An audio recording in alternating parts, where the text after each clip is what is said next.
Hello, it's Engineer D.N. Yadav. I will be discussing now the resonance. Basically ये organic का part है और इसका यूज आपको फर्दर जो आप ऑर्गेनिक केमिस्ट्री पढ़िएगा तो उसमें यूज आएगा, और इसके बिना ऑर्गेनिक केमिस्ट्री आपको टफ लगेगा, आप टैकल नहीं कर पाएंगे क्वेश्चन को। तो इसीलिए हम रेजोनेंस पे आते हैं, इसको डिस्कस करेंगे। अब इससे क्वेश्चन की बात करें तो आपको क्वेश्चन पूछ लिया जाता है, कैनोनिकल स्ट्रक्चर की स्टेबिलिटी पूछा जाता है। जब फिर एरोमेटिसिटी आप डिसाइड करेंगे तो उस समय आप कितना पाई इलेक्ट्रॉन है वो डिसाइड करने में आपको पता चलेगा।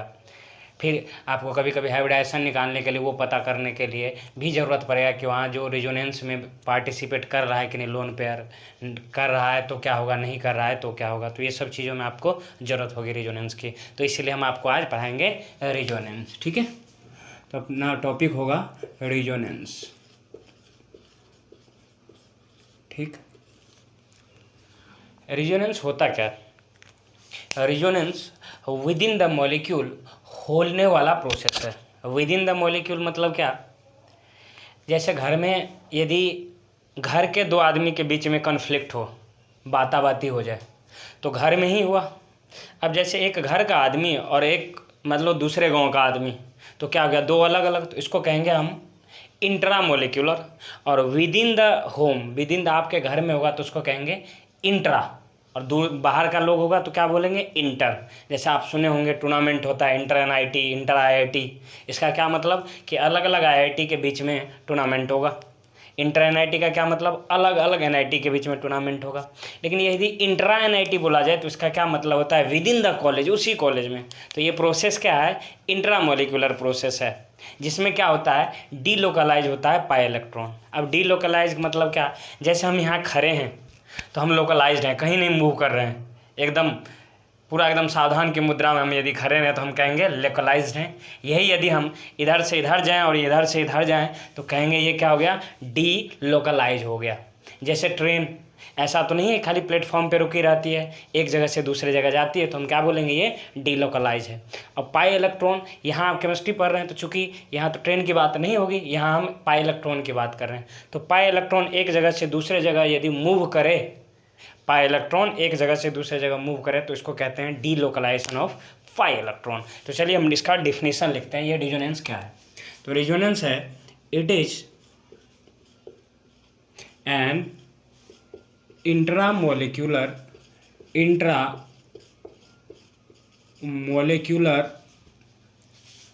Process in which pi electrons, इसको पाई पढ़ते हैं, पाई इलेक्ट्रॉन्स, इसको इलेक्ट्रॉन्स पढ़ना आप, pi electrons should be delocalised.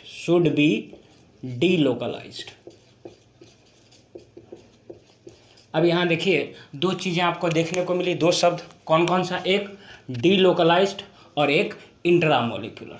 तो इंट्रामोलिकुलर होता है with in the molecule, intramolecular. ठीक है, इसका क्या मतलब, और एक क्या है अपने पास, डीलोकलाइज्ड।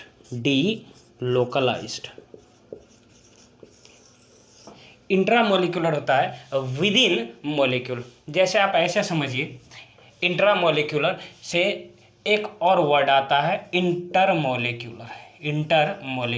दोनों को एक साथ समझेंगे तो और क्लियर होगा आपको कि क्या होता है इंटरमोलिकुलर और क्या होता है इंट्रामोलिकुलर।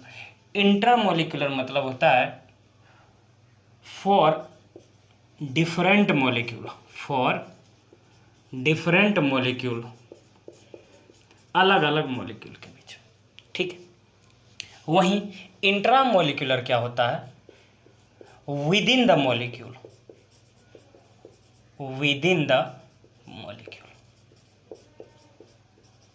ठीक, जैसे देखिए आपको मैं बताऊं, जैसे ये एरोमेटिक ईथर है, ठीक, एरोमेटिक ईथर है। तो देखो ध्यान से सुनना, इसको आप एक तरीके से ऐसे भी लिख सकते हो, आप एरोमेटिक ईथर को आप ऐसे भी दिखा सकते हो।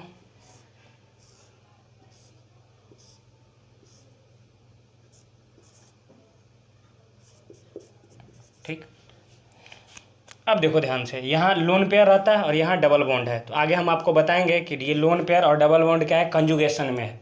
कंजुगेशन में, तो इसीलिए क्या होगा यहाँ रिजोनेंस होगा। वहीं देखो इंटरमोलिकुलर का क्या सेंस हुआ, जैसे मान लो वाटर है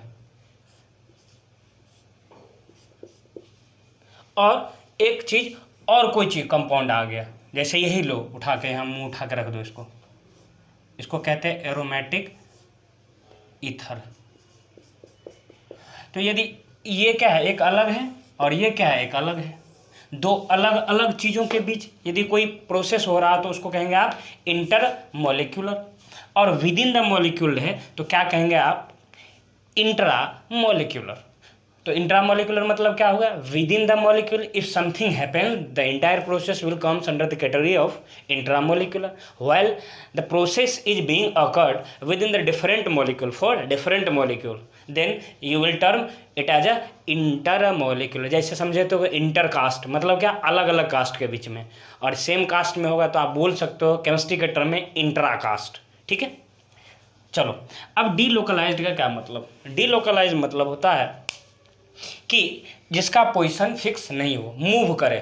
डीलोकलाइज मतलब होता है मूवमेंट, क्या बोलेंगे इसको, मूवमेंट।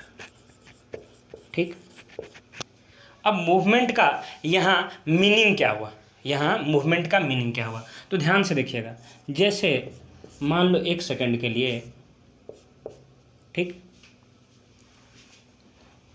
ये हुआ, ये चीज़ें हुई, तो अब देखिएगा यदि हम आपको आगे फर्दर रिजोनेंस बताएंगे तो देखिएगा ये जो है यहाँ शिफ्ट हो जाता है, कहाँ शिफ्ट हो जाएगा, यहाँ शिफ्ट हो जाएगा। तो देखिएगा इसका स्ट्रक्चर जो बनता है, कैनोनिकल स्ट्रक्चर, ये कुछ इस तरीके से बनेगा। ये इलेक्ट्रॉन छोड़ा तो यहाँ प्लस, ठीक, अब यहाँ क्या होगा, डबल बॉन्ड आ जाएगा और यहाँ सी आएगा। तो देखो पहले ये प्लस चार्ज जो था यहाँ पे था, अब इसमें देखो प्लस चार्ज कहाँ गया, यहाँ, मतलब ये भाई साहब इसका जगह फिक्स नहीं है, कहीं से मुंह उठा के कहीं भी पहुँच रहा है। दूसरी बात, यहाँ देखो पाई बॉन्ड है, एक सिग्मा एक पाई, पाई कहाँ था पहले, पहला कार्बन और दूसरे कार्बन के बीच, हाँ सर है। अब देखो कहाँ है, मुंह उठा के कहाँ पहुँच गया, दूसरे और तीसरे के बीच में, तो इसको कहेंगे डीलोकलाइज्ड है। डीलोकलाइज्ड मतलब क्या, अपना पोजीशन चेंज कर गया। तो इस तरीके से हमने रेजोनेंस को डील करा कि रेजोनेंस क्या है, it is a intramolecular process in which the pi electron should be delocalised. Pi electron क्या होता है, अब आपको हम बताते हैं। पाई इलेक्ट्रॉन, एक जहाँ पाई बॉन्ड होगा वहाँ 2 पाई इलेक्ट्रॉन होता है, एक पाई बॉन्ड में 2 पाई इलेक्ट्रॉन होता है, एक पाई बॉन्ड में 2 पाई इलेक्ट्रॉन होता है। कितना, 2 pi electron. Once upon a time एक बार नीट में पूछ लिया गया था कि बेंजीन में कितना पाई इलेक्ट्रॉन है। बेंजीन में रूबरू होंगे आप, ये क्या है, बेंजीन है। बेंजीन में नंबर ऑफ पाई इलेक्ट्रॉन कितना है, how much pi electron will be there in the benzene. तो अब देखो कितना पाई बॉन्ड है, पहले ये देखो। तो अपने गांव में देखो 1 पाई बॉन्ड, 2 पाई बॉन्ड और 3 पाई बॉन्ड। अच्छा कितना पाई बॉन्ड हुआ सर, 3। पाई बॉन्ड 3 है, पाई इलेक्ट्रॉन की बात हो रही है।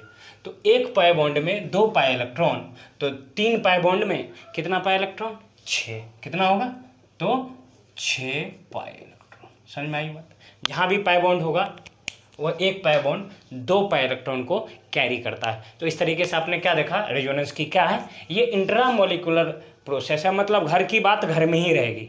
दूसरी बात हमने क्या कहा कि कैसे होगा रेजोनेंस, यदि पाई इलेक्ट्रॉन डीलोकलाइज्ड हो। पाई इलेक्ट्रॉन क्या होना चाहिए, डीलोकलाइज्ड होना चाहिए, घर की बात घर में ही रहे। किस तरीके से, तो पाई इलेक्ट्रॉन के डीलोकलाइजेशन से। डीलोकलाइजेशन मतलब क्या, पोजीशन चेंज करे, एक जगह फिक्स नहीं रहे। तो ऐसी स्थिति में ये इंटायर प्रोसेस कहलाएगा रेजोनेंस। ठीक है, तब तक आप इसको कॉपी करो।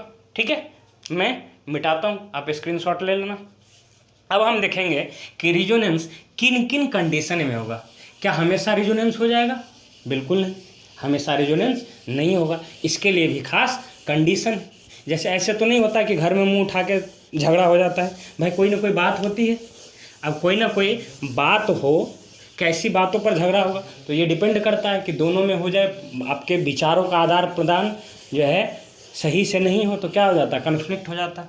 Now the next point is कैसे रेजोनेंस होगा, किन किन कंडीशन में रेजोनेंस होगा, how you will be identifying the given compound will carry resonance और not. So we are having the certain condition, है ना, conditions for resonance, conditions for resonance,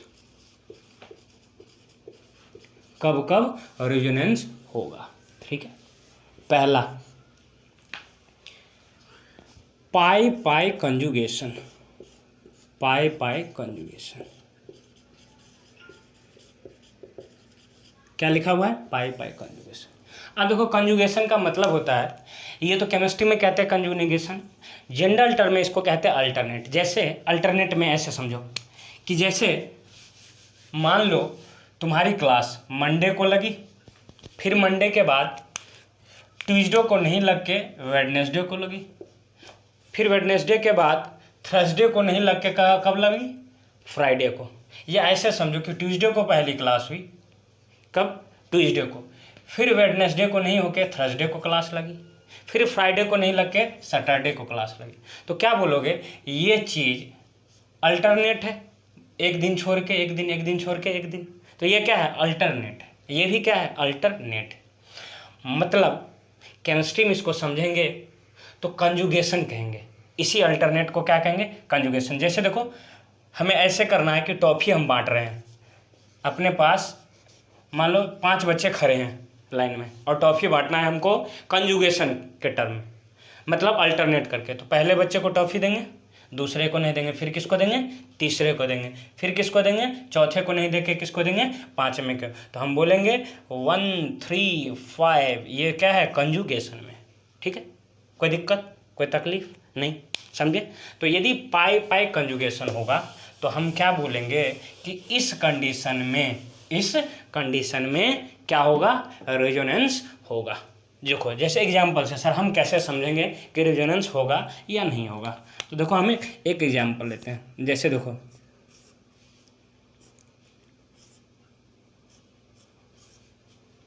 ध्यान से देखना,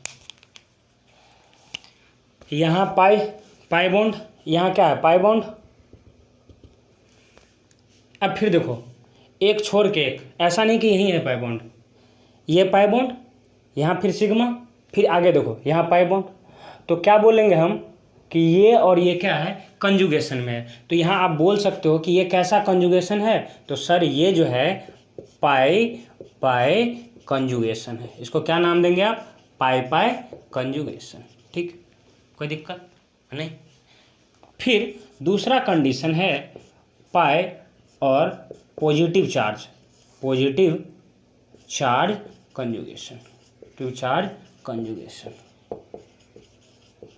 अब ध्यान से सुनना, मतलब पाई बॉन्ड दिख जाए, उसके एक छोड़ के जहाँ पाई बॉन्ड हो उसके अगले में नहीं होगा, फिर अगले में हो. देखो पाई बॉन्ड है, इसके बाद नहीं है पाई बॉन्ड, फिर अगले में है पाई बॉन्ड. ठीक है, उसी तरह पाई बॉन्ड हो, फिर आगे पॉजिटिव चार्ज नहीं हो, एक और आगे, एक छोड़ के फिर क्या हो, पॉजिटिव चार्ज हो. जैसे देखो उदाहरण के लिए ध्यान से देखना, जैसे ये मान लो पाई बॉन्ड है. ठीक है, आप बोल सकते हो यहाँ क्या है, पाई बॉन्ड और पॉजिटिव चार्ज क्या है, कंजुगेशन है, मतलब अल्टरनेट करके. देखो यहाँ पाई बॉन्ड है तो यहाँ नहीं पॉजिटिव चार्ज है, एक छोड़ के क्या है, पॉजिटिव चार्ज है, अल्टरनेट पे है. इसी तरह तीसरा है पाई और निगेटिव चार्ज का कंजुगेशन. पाई और निगेटिव चार्ज, पाई और निगेटिव चार्ज कंजुगेशन. और बात चलिए तो एक बात और बता दे रहा हूँ कि प्लस चार्ज का मतलब क्यों प्लस चार्ज आया. प्लस चार्ज का सेंस होता है क्योंकि वो इलेक्ट्रॉन डेफिशिएंट है. इलेक्ट्रॉन डेफिशिएंट मतलब क्या, गरीब है. तो गरीब है तो क्या करेगा, ये इलेक्ट्रॉन लेना चाहेगा, क्योंकि इलेक्ट्रॉन के मामले में गरीब है. तो क्या होगा, इलेक्ट्रॉन लेगा. क्या होगा, इलेक्ट्रॉन लेगा. तो पाई इलेक्ट्रॉन का कंजुगेशन क्या होगा, इधर से इधर की तरफ होगा. क्यों, क्योंकि ये क्या है, गरीब है, तो गरीब को ज़्यादा ज़रूरत है. ठीक है, तो मूवमेंट किधर होगा, कंजुगेशन होगा, तो ये वाला पाई इलेक्ट्रॉन इसकी तरफ जाएगा. ठीक है, वहीं देखो पाई और निगेटिव चार्ज का कंजुगेशन. तो देखो पाई और निगेटिव चार्ज का कंजुगेशन, इसका सेंस क्या होता है, पाई और निगेटिव चार्ज का कंजुगेशन. जैसे देखो ये देखो निगेटिव चार्ज, क्या है, निगेटिव चार्ज। अब देखो निगेटिव चार्ज आने का मतलब ये हुआ कि इसके पास इलेक्ट्रॉन ज़्यादा है, ये इलेक्ट्रॉन रिच है, मतलब कि इसके पास इलेक्ट्रॉन ज़्यादा पहले से है, तो ये क्या करेगा, इलेक्ट्रॉन लेना नहीं चाहेगा, इलेक्ट्रॉन देना चाहेगा। तो इस केस में मूवमेंट जो होगा इससे इस तरफ होगा, ऐसे होगा, मूवमेंट इस तरफ होगा, जबकि इसमें पाई इलेक्ट्रॉन का मूवमेंट इस तरफ होगा, पॉजिटिव चार्ज की तरफ, जबकि निगेटिव चार्ज के केस में निगेटिव से दूर की तरफ। ठीक है, तो इस तरीके से मूवमेंट होगा। निगेटिव चार्ज का मतलब पहले ये समझे कि निगेटिव चार्ज आता क्यों है, तो जब कोई स्पीशीज इलेक्ट्रॉन लेता है तब उस पर निगेटिव चार्ज आता है, और पॉजिटिव चार्ज कब आता है, जब कोई स्पीशीज इलेक्ट्रॉन डोनेट करता है तब क्या आता है, पॉजिटिव चार्ज। तो पॉजिटिव का मतलब इलेक्ट्रॉन डेफिशिएंट क्योंकि वो डोनेट कर दिया है, और नेगेटिव चार्ज का मतलब इलेक्ट्रॉन रिच क्योंकि उसके पास ऑलरेडी इलेक्ट्रॉन है, तो वो क्या करेगा, इलेक्ट्रॉन दान करने में विश्वास रखता है। ठीक है, तो ये तीसरा। चौथा है पाई और पॉजिटिव चार्ज का कंजुगेशन। पाई और पॉजिटिव चार्ज हो गया, निगेटिव चार्ज हो गया, लोन पेयर, पाई लोन पेयर कंजुगेशन। ठीक, अब ध्यान से देखना, जैसे देखो हम ये लिख दिए,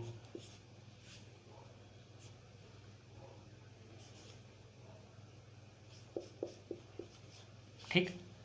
अब देखो यहाँ ऑक्सीजन पे क्या है, लोन पेयर है, ऑक्सीजन पे 2 लोन पेयर है। तो ध्यान से देखो कैसे आपको पता चला कि यहाँ कंजुगेशन में, तो यहाँ देखो पाई इलेक्ट्रॉन, यहाँ पाई बॉन्ड है, और यहाँ क्या है, लोन पेयर है, ये क्या है, लोन पेयर है, और ये क्या है, पाई बॉन्ड, पाई बॉन्ड। अब यहाँ देखो पाई और लोन पेयर क्या है, कंजुगेशन में है, तो यहाँ भी क्या होगा, रेजोनेंस होगा। अब ध्यान से सुनना कि सर यहाँ भी तो है पाई, तो दोनों 2 लोन पेयर नहीं पार्टिसिपेट करता है, कोई एक लोन पेयर पार्टिसिपेट करता है। मैं साइड में लिख दे रहा हूँ, only 1 lone pair will participate in the resonance, only 1 lone pair will participate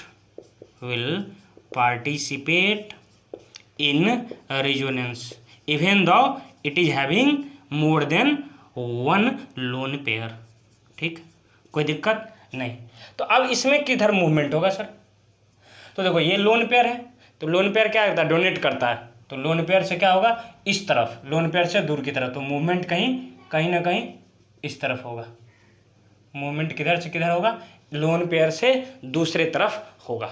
ठीक है, अब देखो पांचवा क्या है, एक और है कि पाई और फ्री रेडिकल, आगे आप पढ़ेंगे फ्री रेडिकल है ना, ऑर्गेनिक का ही पार्ट है तो वहाँ डील करेंगे, फिलहाल हम दिखा दे रहे हैं आपको क्या होता है।